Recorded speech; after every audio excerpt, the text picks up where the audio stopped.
quick break. Just to let you guys know, the book is out. My book is out, and I'm super excited. It's called Parents Are Greatest Teachers. It's on sale on Amazon, so you can now grab your copy. Do leave me a review on Amazon, comment, DM me if you have any questions, and let's keep on sharing our stories. And now, let's go back to our episode. Hello, everyone. This is your host, Alex Balgood. And today we have John Kingston, aka JP. He is a holistic lifestyle and transformational coach. He has been going through this journey for quite a while. He's been doing life coaching, ELDOA, what's it called? VOILA and Human Design. We've been talking about all those topics in the show before, and but we're gonna have him explain a little bit about that. He's been living in California for a while. Now his journey has taken him to Tulum, and we have him today in our 10-part series that we've been talking about on how our journey takes us through a whole new way into our healing journey. And then we come up with these amazing, successful stories. So we're super happy to have JP here today with us. So welcome, JP. Thank you so much. It's an honor to be here. Thank you. Thank you. And tell us a little bit about your story and how you came to be now living in the amazing city of Tulum. For everybody that doesn't know where Tulum is in down south Mexico, really close to Cancun, and we all know that's like paradise. Yeah, it is paradise, and I'm really grounding myself in and finding a lot of peace within myself. Much of my journey really began when I was 18 years old. Or just before I turned 18 years old. I was a I was a high school athlete. I played baseball and football, and that was like my life. It was sports. And it was my senior season, and it was the homecoming game, senior game. So it was like a big night. And I was one of the captains on the field playing football. And there was a player missing on the field. And so I decided to throw my helmet back on, and I ran out onto the field to cover the position. And I was playing out of position, a position that I knew how to play. But anyways, the football play ended up coming to my side, and I went to go make the tackle. And it was a hard collision, but then one of my players came across the side of me, and I ended up tearing my ACL, MCL, and meniscus. I heard 3 pops. So it's pop, pop, pop. And there's photos of my helmet literally touching the left ankle, my left ankle. So I was bent over sideways, and it was an incredible photography job from this guy who got a 3-shot series of it all happening. Oh my God. But I could hear it, and in the moment, pop, pop, pop, and I just knew. I screamed bloody murder, and the whole field stopped. I had my parents running down to the field, my baseball coach coming down to the field, and everybody was really concerned because they knew how much I love sports and how much my life revolved around it. Because my dream at the time, even though I was playing football, was to go on to play college baseball. And I fortunately, there was an orthopedic doctor there on site, actually a friend of mine, and he got me into surgery the next day. And he basically told me, he's like, look, we did everything that we could, but it's going to take you at least 6 to 8 months to recover. This was a very serious injury, and you're unlikely going to be able to play your senior season of baseball. You're unlikely going to go on to play college baseball. And I immediately spiraled into depression and just sadness, crushed, defeated, because yeah, somebody told me that I wasn't going to be able to live out the only dream that I ever had since I was growing up. And so, yeah, I was just devastated. But then fortunately, I grew up with an incredible support system, incredible parents who took me out into nature at a very young age, who connected me with the spirit of life. My mom, who was an alternative thinker, and she kind of slapped me out of it. She's like, hey, look, like, you can do anything you want and you can overcome this stuff. And she gave me this DVD on yoga. And I had never known anything about yoga. I was 18 years old, just an athlete, just a jockhead, right? And going through this healing process about a month in, after being in a wheelchair and on crutches and being pushed around by everybody in school, I started getting out of it and practicing yoga along with physical therapy. And it wasn't just the balance that I learned about my body. It wasn't just the breath, like learning how to control myself through my breath, but it was really the empowerment of our thoughts that really stuck with me. And through that journey, I was able to make a recovery in 3.5 months. So the doctor said 6 to 8 months, and it was 3.5 months. And I was on the field playing baseball my senior season, started the first game, played every single game. And I went to go on to fulfill my dream of playing college baseball. I started at a junior college. Yeah.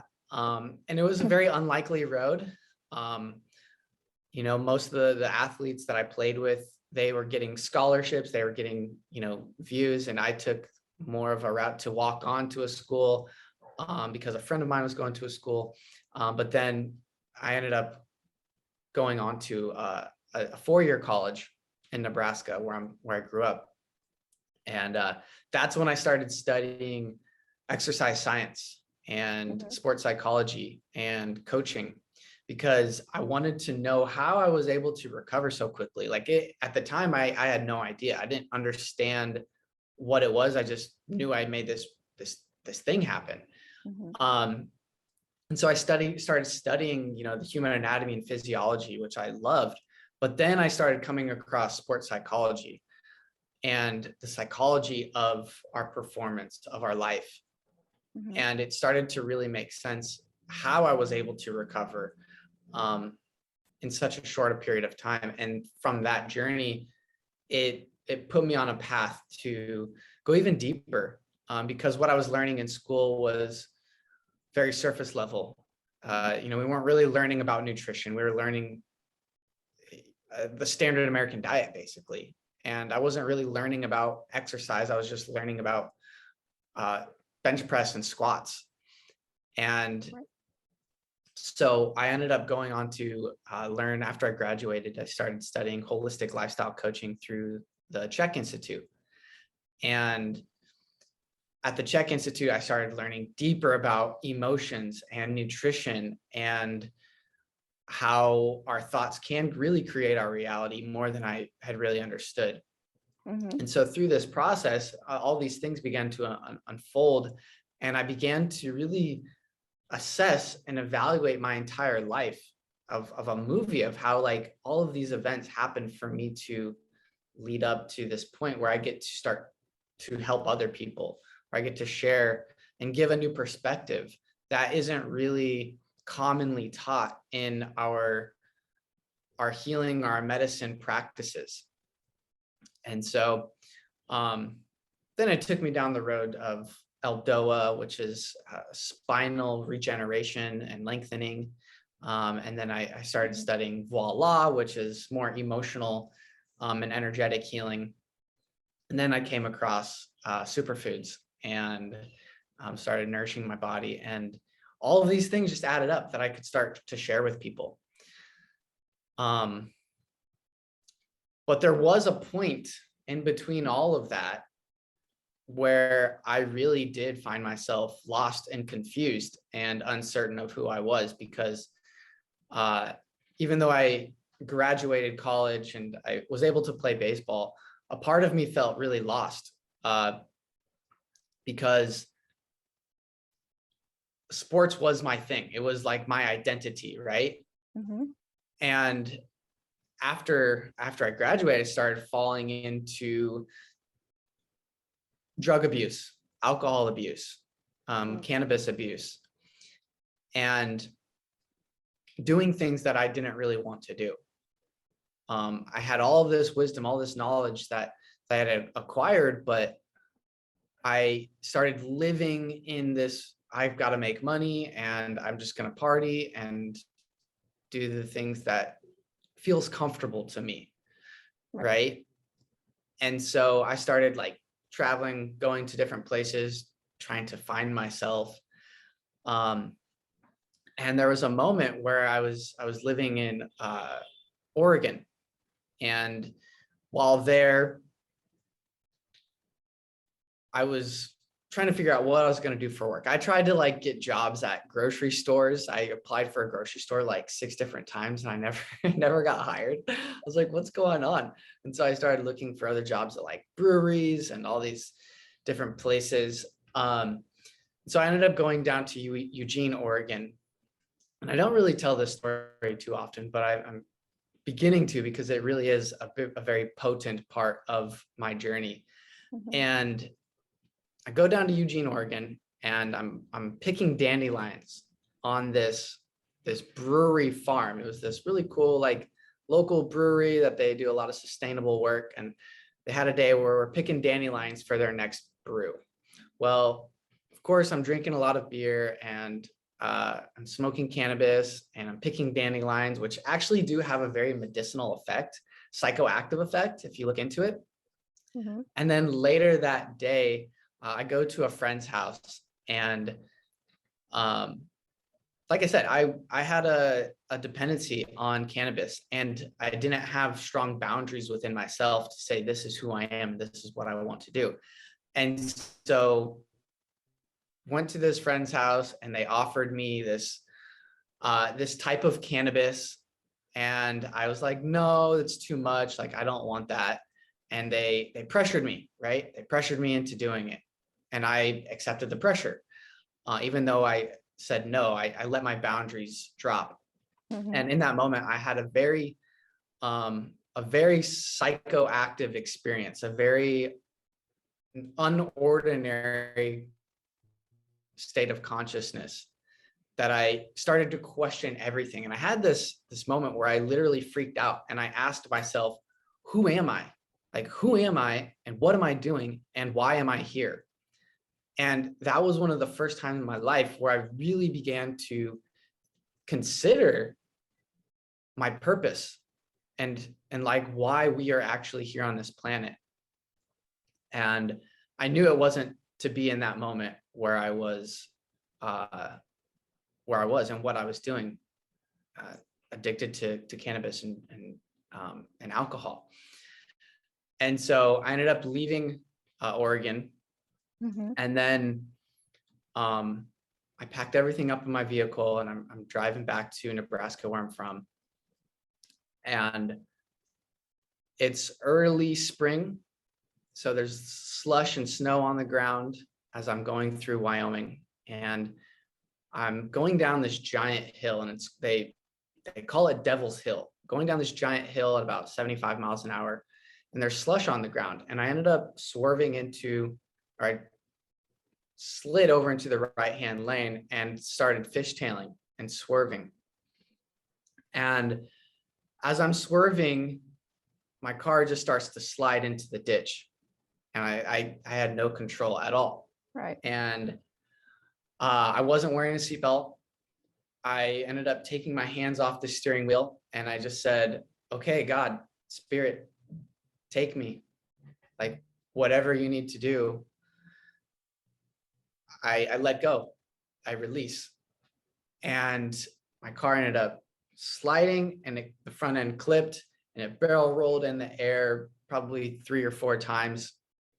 And I just remember floating in the vehicle, my hands off the wheel, but I felt like I was so protected, and I was at complete peace because I surrendered.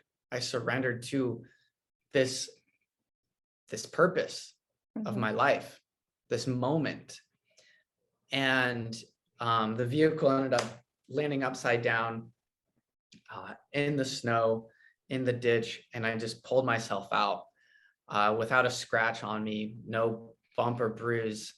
And I just looked up in the air, and I had an immense amount of gratitude for life, a newfound gratitude for life and God and the angels that I believe are surrounding me and all of us. And it was in that moment where I said, okay, this is where I'm going to step in. This is me. This is my sign that I have to. It is my responsibility to start to share my story, to start to really embody this healing, these healing powers that I've acquired. And since that day forward, it's been one step forward into me, into my own journey, into doing what I know I have to do for humanity, and not allowing the pull and the attraction of other people to distract me or pull me off course. Not to say that it doesn't happen, but I really stood firm in my boundaries, and that's much of what has brought me to here today. That's Those amazing. two pivotal moments of my life. That's amazing. I think we all, throughout our whole life, since we're very young, I feel like we have these little whispers, these little signs to be like, don't go that way, go this way, always making us or going in that path to be true to ourselves. But we're so busy with like social media, sometimes friendships that don't guide us to the right way, or like we have all this other noise that we don't hear, or whether it's that whisper or our true selves to actually do what we were meant to do. Some people calls this or will call you like, oh, you were just lucky and you have this amazing life. Because like if I will just see you right now, I'll be like, damn, JP is like living the life, we all want. You live in paradise, you're doing what you want. But it's not just that. People really don't see the actual struggles that we go through. What will you say to some of those people that I said that, oh, he was just lucky to have the life? Do you think it's luck? What is it? What is it that we actually, what are those golden nuts that actually push us through, as opposed to, oh, he's just lucky? Because I know a lot of people that might say that, even like towards me, like, oh, you're just doing it all. And I'm like, well, yeah, but this is all that I work on it. What would you say to that? I think it's really the intention that we set forward in our life. There's a saying that, hard work creates luck. The more you work hard, the more luck that you bring in. And I think that's true, but even more so, everything does start in our mind. It starts with a vision of our life and really getting clear on who we are and who we want to be. And when you have that clarity, the clarity is key, and the clarity is the compass of our life. And we don't necessarily know how we are going to make things happen.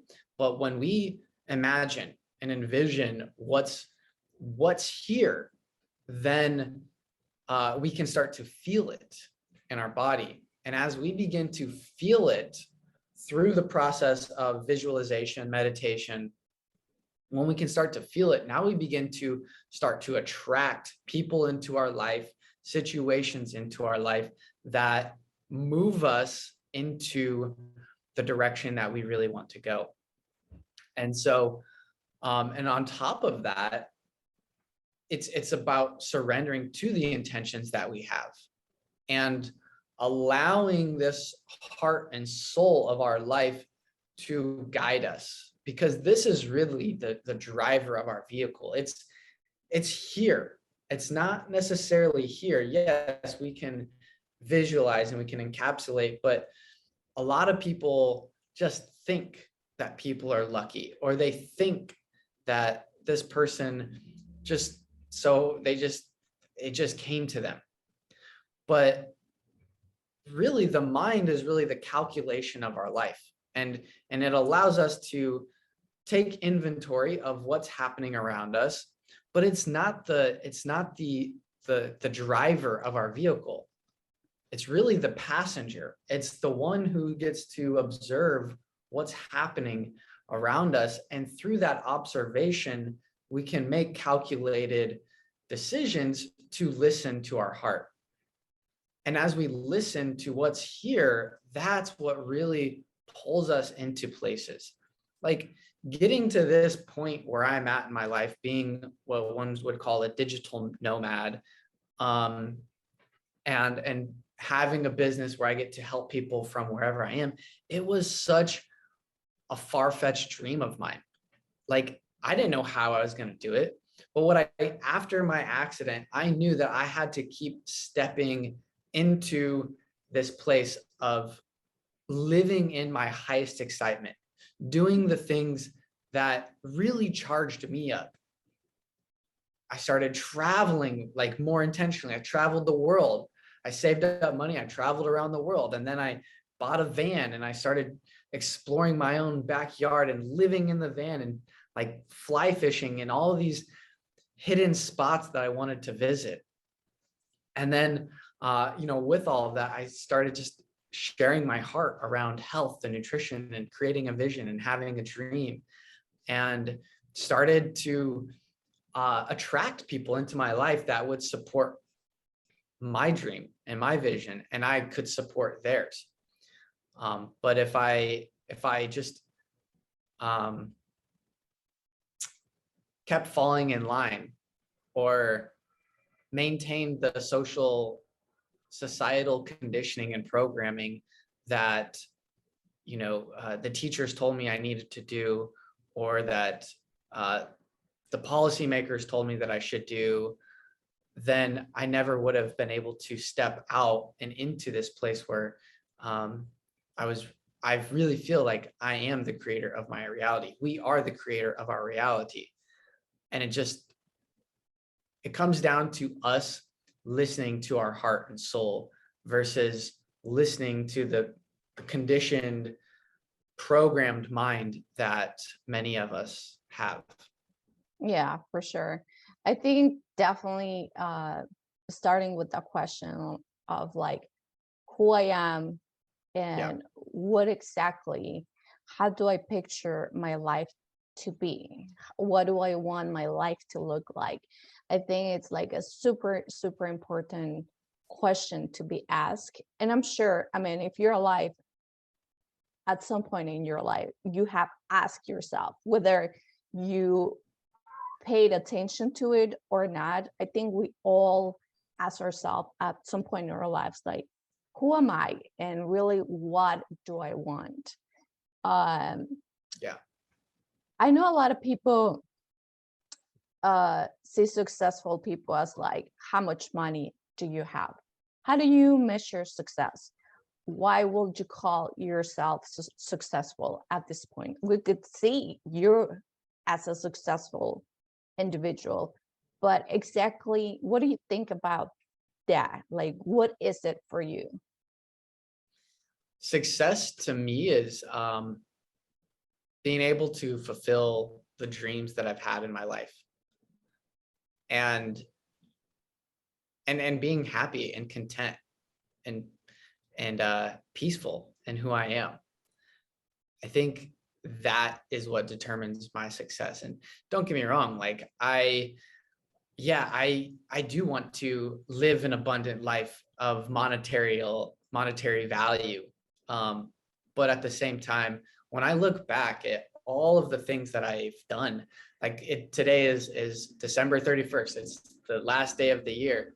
And last night I couldn't go to sleep. I'm able to fall asleep right away, but I just started to review my entire year. And I went through all of the things that I was able to do and all of the things that I was able to manifest and create. And that to me was complete success. And I just felt so good and so proud of myself and witnessed the evolution that I've continued to step into. So for me, success is being able to fulfill these wild dreams that we have in our mind, being able to accomplish the things that people say, dude, you're crazy, you can't do that. Or wait, you're just going to take off and go?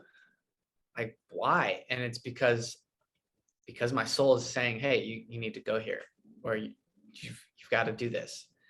And so for me, it's really just listening and, it's being able to accomplish the things that we've always wanted to do. That's amazing. I definitely totally agree with you on that. What's your intake on mentors? Because a lot of people also feel like successful stories, or in order to be successful in your life and feel accomplished, they almost have this picture of one person getting there, getting to the top. What's your take on mentors and mentorship and the importance of community? Yeah, I think mentors are vital to our success. If it wasn't for my mentors, there's no way I would be here today, like without a doubt. And my mentors, they started, when I was young, as a little kid playing baseball. All the coaches that I've had have given me some sort of skill or some sort of foundation to build upon. But it really stuck out to me when I was about 22 years old, and I'd just been like absorbing all of this stuff. I just graduated college and I was living in Denver, Colorado, and I was watching some YouTube videos, and one of the YouTube videos, like, you got to get mentors, and mentors can be in the form of books. They can be in the form of, Yes. of YouTube videos. It can be in the form of a coach or like doing an internship. And even though I'd graduated college, he said, why not get an internship even though you've graduated? And I was like, what? I thought internships were just for being in school. And I was like, that's a fantastic idea, because I got to choose who my mentor was going to be. And so I called up, who's now one of my really good friends, and he has his own wellness practice. It's Pierce Family Wellness, and he uses a holistic outlook on movement and massage and nutrition to help people. And I asked him, I was like, hey, can I intern underneath you and, like, I don't know, sweep up the gym and work with you? And he's like, yeah, for sure. And so I just shadowed him and got to see what it was like to be in that space of helping people. And it was like this revelation moment where I was like, we need mentors. We need mentors in our life. And so, I've got mentors like Paul Chek. He's one of my main mentors that I've learned through. And that's led to, mentors in Troy Casey and Ra, and, in the form of books, David Sandoval is as a major mentor to my life. I mean, the list goes on and on and on. And all of the books that I've read has become a form of mentorship, because there's a quote, and I'm going to butcher it, but it's basically like, stand on the shoulders of giants, because they've already been there. When you stand on the shoulders of giants, you can see far and wide. You can see what they're able to see. But if we try to do things all on our own, like, it's going to take us years to figure out what those ahead of us have already done. And that's the power of mentorship. And that's why, I've invested thousands of dollars into programs to lift myself up, to learn from people who are living their dream. And we get to basically cut out years and years and years of all this learning and going through this process to just have it basically ingested into us. Hey, do this. Oh, okay. I never would have thought of that. I'm going to do that. Boom, success. Yep. So yeah, mentorship is crucial. I love that. I have actually quite a funny story about what you just said. At 18, I've been painting. I've been an artist, I guess, like since I was born. When I was like 2, 3, I was doing this little plays in the kindergarten or whatever it was called. And then I painted my whole life. I went to, first grade, second grade. I was doing all these masterpieces, right? They were my masterpiece. And everybody will be like, why don't you take drawing classes or painting classes? You're really good at it. And in my mind, for a long time, until I was 18, I was like, no, a true artist will do it, by myself.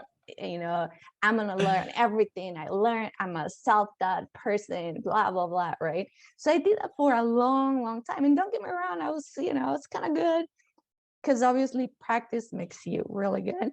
So I will do all these drawings, human drawings, like human figure.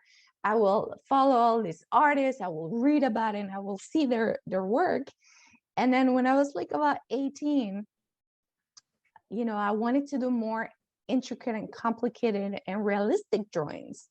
So I was like, in my mind, right, I came up with these techniques, and I quote for people that are listening, these techniques that I came up with, which it was like basic thing, right? Blocking the body, doing this shadow work on the drawings. People are listening to me and the artists, they know what I'm talking about. But pretty much is one of those that you put like you start with blocks. You start with a square on the head, then a triangle on the body, blah, blah, blah. And these are supposed to be like, in my mind, when I was 18, I'm like, oh, this is great. I came out with this whole technique on how to draw an actually realistic body, right? And then I had to take this class in college. They're like, no, you have to take this elective. Nothing was open. So I had to take this live drawing class, which I resisted. I was like, no, I am a true artist. I don't want to take this. This is wrong. It was crazy, right? Obviously didn't know better. And it was a very ridiculous thought now that I think about it. So anyways, I go into this class and I didn't take the 1 or the 2. I actually took the 3rd level of live drawing class, because that's how I thought of my skills to be like, no, I came up with a technique where I can do live, do live, not live, how do I call it? Very realistic human drawings, right? So I signed up myself to the highest level of live drawing techniques. As I go into this class feeling like, I've been painting my whole life. I went into contests. I won contests of painting and as an artist and whatever, right?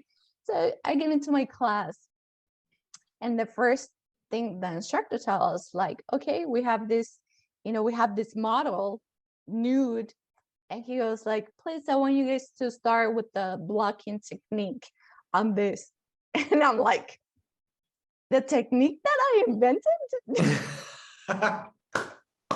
It was so hilarious, because at that point I was like, wait, what?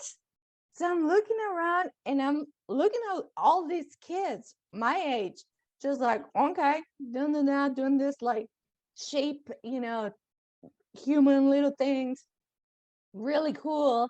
And I was like, and that's when I came to me, right? At 18. And I think it was like too far along my life. But at 18, I'm like, wow.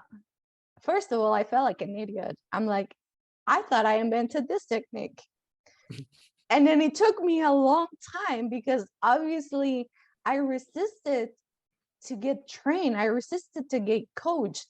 Most of the things that we do in life now at this point with the technology, I mean, there has been some other people that study things, that came up with books about it, as you said, YouTube videos, and like this whole other section of education. And almost anything that we can imagine, there's something that we can like learn and get better at it. And so at that moment, when I'm in that class, I was like, wow, I had wasted so much time. I could have been a Picasso at this point, because when I was little, at 6 years old, I won my first contest of painting, which I don't know how it's like rated, whatever. But if at that point I would have been, or someone would have like shown me like, hey, it is really good. It is important in your life to learn from others. It is important that you have different perspectives, because that is just gonna build you up. Sometimes we see, or we're raised with this thoughts of like, no, we don't need no one. We don't need no one. We got it ourselves, blah, blah, blah. But, really at that moment, it really humbled me as a human being, as an artist. And I was like, wow, I have so much to learn. And it was, at that moment, it was not about just like drawing or painting. It was more of like, I could have been so much better. I wasted so much time on being stuck in that thought, on this thinking of the always of, you don't need anyone. And I think it's I hope you guys got something about my funny story, but in reality, it's so important to learn from others, learn from anything you can, and create that community, because that's what really is going to get you to the top. Any top that you have set for yourself, whether it's to be the best parent, to be the best mother, father, to be the best doctor, to be the best scientist, to be the best coach, whatever it is that you have in mind for yourself. You do, I guess you could do it by yourself, but guess what? It's going to take you so long. It's going to take you so long. It's going to be a lonely road. You're going to go through so many troubles to get to that point. Whether on the other side, if you take that road of like, let me make some friends, let me make some community, let me talk about some other people that has done this their whole life, and let me ask them what it's like to be a life coach, what it's like to be a doctor. Maybe I'm thinking I want to be that, but once I ask questions, it's like, oh, I always wanted to be a writer, but I didn't know that it entitled that I had to be writing for like 8 hours, 10 hours a day. You know what I'm saying? So I definitely agree with you.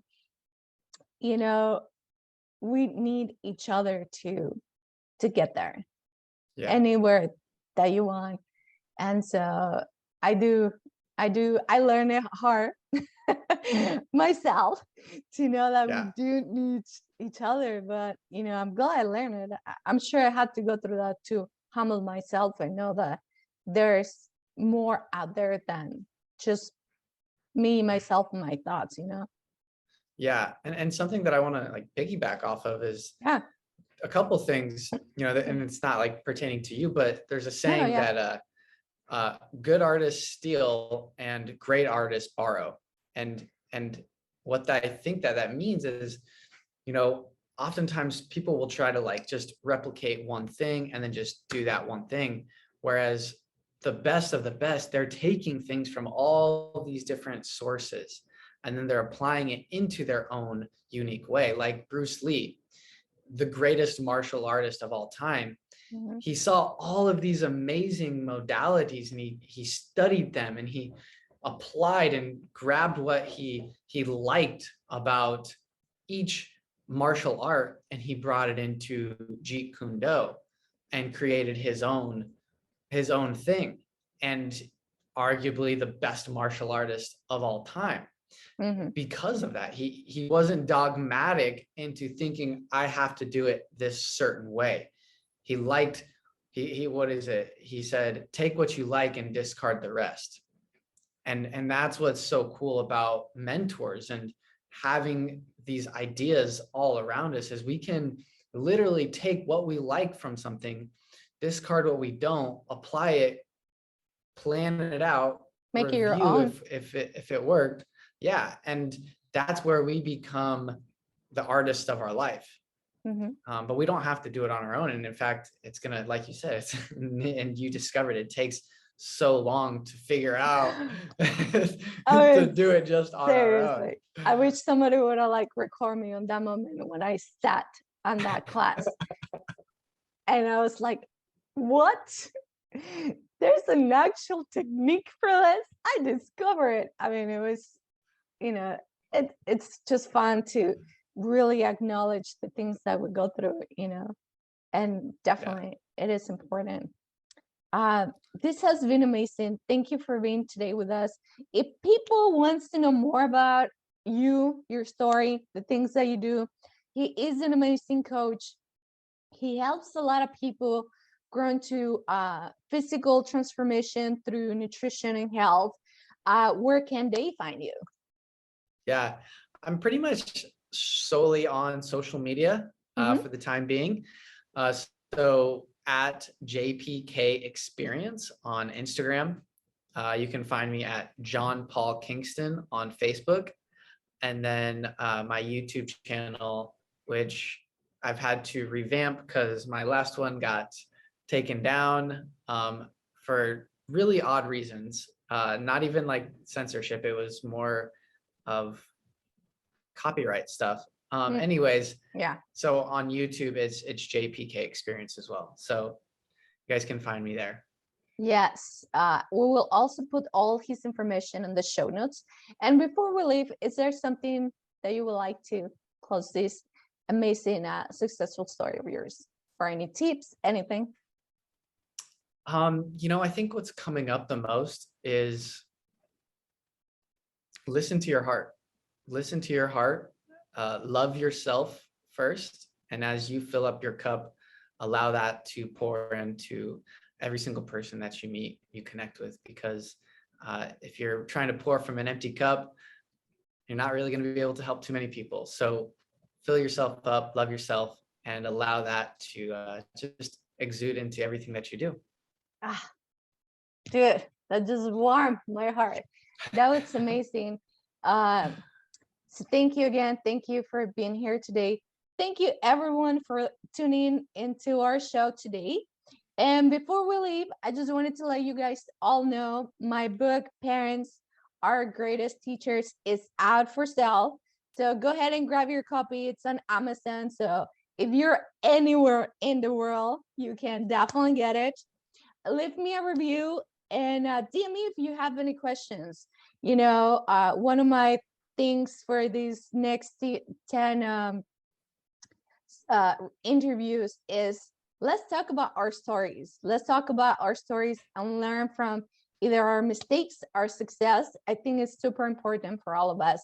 So again, if you would like to grab my book, go on Amazon, get it. It's up for grabs. Leave me a review. DM me if you have any questions. And thank you for listening today. This has been Leap of Health. Thank you, JP, and everybody. Have a blessed day. Thanks, Alex. Much love.